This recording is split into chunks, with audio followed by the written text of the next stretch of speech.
What's up, Taiwan? I'm Eric Gao with news from here in Taiwan and around the world. Military analysts say that China could increase its military presence and exercises around Taiwan in the lead up to Taipei's presidential elections. Beijing wrapped up military drills on Saturday in response to transit stops by Taiwan's vice president in the U.S. Jaime Ocon reports. Taiwanese fighter jets taking off to intercept Chinese warplanes flying near the country. For the past few days, Taiwan has been dealing with a surge in nearby Chinese military activity. China, which sees Taiwan as part of its territory, announced on Saturday that it would conduct military exercises as well as joint air and sea patrols involving the Navy and Air Force. China's military condemned China's drills as provocative behavior. 近年来，中共持续派遣基建袭扰，已经对区域安全造成实质的侵害。这次借故发动军事演习，不仅无助于台海和平稳定，也凸显了穷兵黩武的心态，坐实了军事扩张的霸道本质。 These drills are being seen as a response to transit stops by Taiwan's Vice President Lai Ching-te in the U.S. last week. Just hours after Lai landed back in Taiwan, Chinese naval ships began their joint patrols. Footage from Taiwan's Naval Command captured this moment of a standoff between the two militaries. And up in the skies, a total of 45 Chinese warplanes flew in the region as part of the drills. Of that group, 27 military aircraft crossed into Taiwan's Air Defense Identification Zone, or ADIZ. This space is used by the military as a defensive buffer, but it is not sovereign airspace. China often increases its military activity around Taiwan whenever other countries take actions that seem to promote Taiwanese sovereignty. Beijing made quite a stink about, Vice President Lai's trip, and I think they had to do something to kind of save face and show that, to the domestic population inside China and to the rest of the world that, they stand by their words when they say they will counter secessionist movements and activities like that. Taiwan's presidential elections are less than 5 months away, and Lai, the ruling Democratic Progressive Party candidate, is currently in the lead. The DPP traditionally emphasizes Taiwanese identity over Chinese and insists Taiwan is not a part of China. Taipei and Beijing haven't held official talks since DPP President Tsai Ing-wen was elected in 2016. And analysts say exercises like these are likely to continue as long as Lai seems set to be Taiwan's next president. Fortunately, we're going to see Beijing resort to showing its capabilities with the PLA by doing exercises, by doing the continued incursions into Taiwan's air defense identification zone, to really, in an effort to really try to scare the Taiwanese people into voting for the KMT, in other words, voting against the DPP. As China continues to step up its military presence, Taiwan's military says it will seek neither escalation nor conflict. And with more aggressive actions from China expected, Taiwan says it will defend its sovereignty and will not be coerced. Howard Zhang and Jaime Ocon for TaiwanPlus. North Korean leader Kim Jongun has overseen the launch of missiles over the Sea of Japan, also known as the East Sea. Kim was inspecting a North Korean naval fleet stationed off the nation's east coast on Monday. This took place right after the United States and South Korea began their joint military exercises known as Ulchi Freedom Shield. Pyongyang has called those drills a rehearsal for invasion. Back in Taiwan, about 9 people have died in traffic accidents every day so far this year. On Sunday, thousands of people braved the rain to protest conditions on the country's streets. Ro Hughes reports. A sea of umbrellas, taking to the streets to demand pedestrian rights, with a demand to give the country's roads back to its citizens.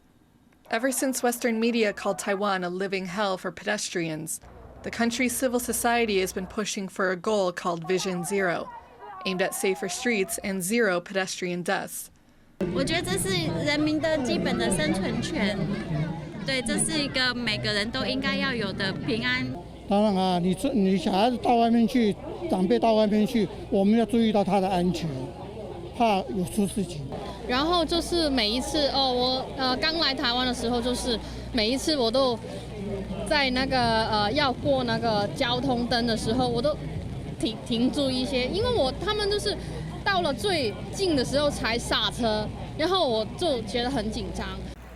These were just some of the 1,000 people who marched through Taipei, demanding action against the high number of traffic deaths in the country every year.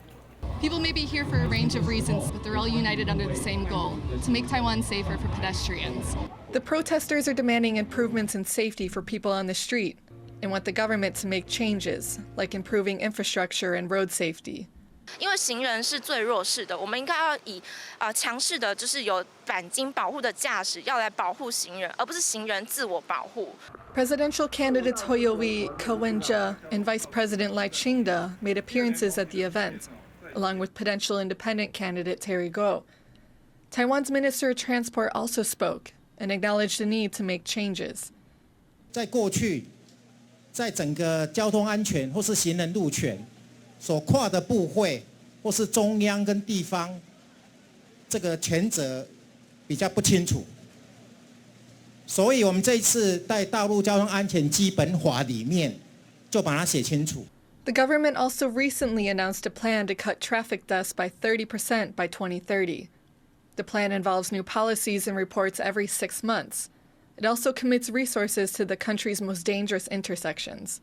The goal for today was to advocate for return of the streets and the city to the people. And by marching throughout the city, they did just that. Justin Wu and Harrell Hughes in Taipei for TaiwanPlus. Police in the eastern county of Hualien have arrested more than 30 members of a suspected fraud ring. Authorities say the suspects pretended to be Chinese public security officers and used facial transformation software to deceive Chinese citizens. Police also seized dozens of phones, around $5,400 in cash, and illegal drugs. Residents of Green Island off Taiwan's southeast coast want better access to vision care. The island has no resident eye doctors, but there's hope that its popularity as a vacation spot will help bring some in, at least on a rotating basis. John Van Trieste reports. For the first time since the COVID-19 pandemic, Green Island is getting visiting doctors to check up on the children there. The hope is to diagnose illnesses and disorders early. Among those on this trip are eye doctors, something this small island of a few thousand doesn't have. Despite its popularity as a diving and seaside destination, the island's medical resources are limited. Actual treatment for vision problems, among other medical issues, requires a more than 30-kilometer boat trip to Taiwan's mainland. That may be discouraging some residents from bringing their children for a checkup with these visiting doctors. Even after a diagnosis, they will still need to make the journey across the water. 在绿岛的早疗儿童应该有20位，那可是今天来报名的只有6名，所以我们要再协许另外14位的客儿。 Islanders want better access to care without having to travel, and that's given local officials an idea. 医师能够来绿岛休假，然后边看诊的话，这样子的话，我们绿岛的医疗可能就大跃升了。 Islanders hope their home's aquatic attractions will mean it'll no longer have to rely on organized groups like this one to get residents the care they need. Ethan Pan and John Van Trieste for TaiwanPlus. Taiwan is drying out after a very wet weekend. Sunday saw flooding in several places as storms dumped rain over much of the country. These and other recent storms have helped refill Taiwan's depleted reservoirs, but water officials say the south in particular still needs more rain to meet farmers' needs for upcoming planting seasons.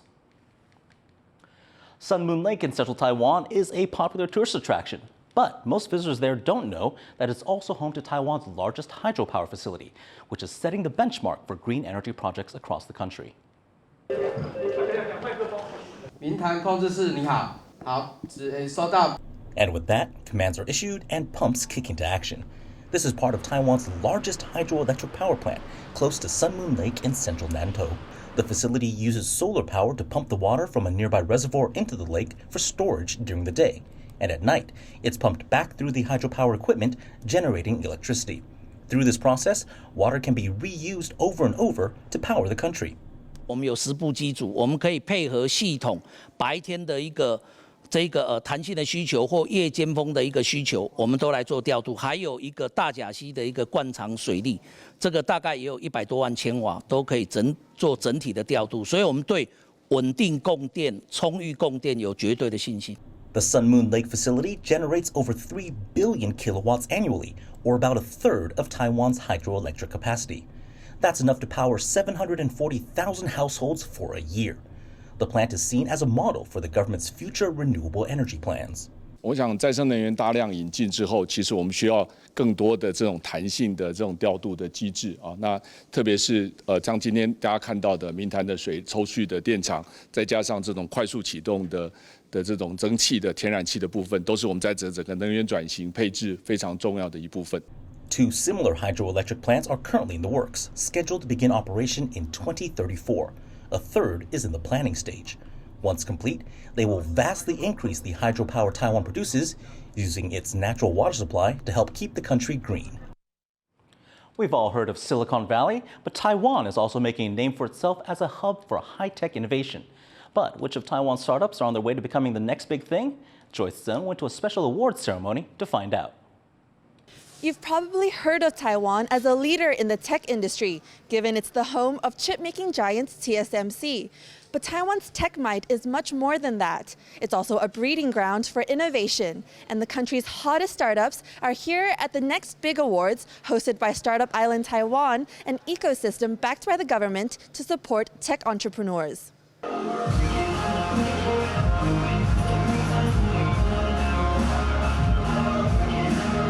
Several countries' trade representatives are here, as well as Taiwan's president, Tsai Ing-wen. 台湾有我们新的一代的创业家，我觉得蛮高兴的，也觉得做了8年总统也蛮值得的。Startups are essentially young companies that are trying to bring usually a unique creative product or service to market, but may need help growing. Taiwan's no stranger to this business model, with about 7,000 local startups and 90 accelerators or support programs registered here. A lot of them have leveraged or even created new tech tools to turn their ideas into a product.